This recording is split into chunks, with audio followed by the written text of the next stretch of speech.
Prime Minister Deacon Mitchell issued congratulations to U.S. President-elect Donald Trump on Friday.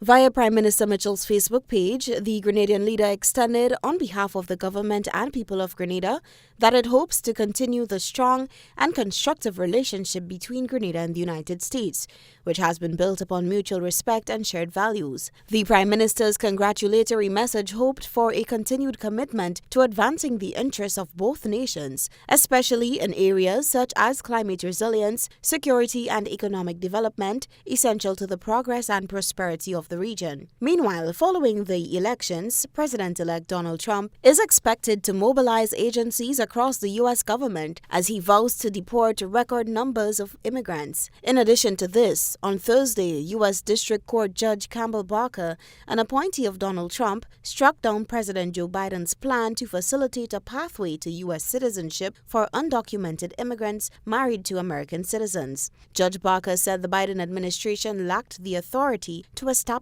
the program. The judge sided with a lawsuit filed by 16 Republican-led states that argued the Biden administration should not be able to bypass Congress to enact immigration legislation. Judge Barker had already temporarily blocked the program for hundreds of thousands of undocumented immigrants days after it took effect in August. Grenadian residing in the U.S., Dr. Kellen Bob, an associate professor at Montgomery College in Washington, D.C., spoke to our news desk on how this latest development could affect undocumented Grenadians living in the U.S. who are married to U.S. citizens. Certainly have implications for Grenadian and Caribbean undocumented immigrants who are married to U.S. citizen spouses.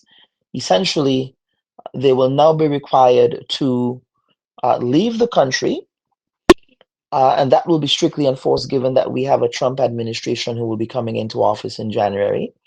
They would have to leave the country and remain outside of the country for a period of 3 to 10 years before they can then return to the United States. Because essentially what you're doing there is that you are being penalized for remaining in the country as an undocumented immigrant. So that's certainly going to impact lots of Caribbean undocumented people who are married to U.S. spouses. Dr. Bubb said if the mass deportation plan is carried out, lots of undocumented Caribbean families will be forced out of the country. But the bigger picture here has to do with the mass deportation plan. Also in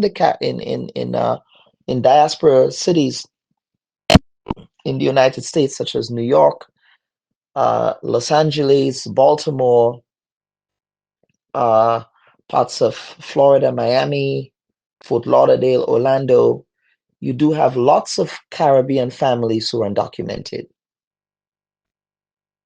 And as a result of that, the Trump administration plans to proceed with mass deportation. Essentially, what they're going to be doing is that they intend to ramp up ICE enforcement in communities, ICE raids. So you'll be seeing lots more immigration and enforcement raids. You would also be seeing the expansion of private prisons. In fact, many of the private prisons had an earnings call this week following the election of President Trump, in which they were salivating at the thought of having to expand their current private prison stock. GBN will continue to keep a watchful eye as these developments unfold as Donald Trump prepares to return to the White House in January. Reporting for GBN News, Beverly Telesford.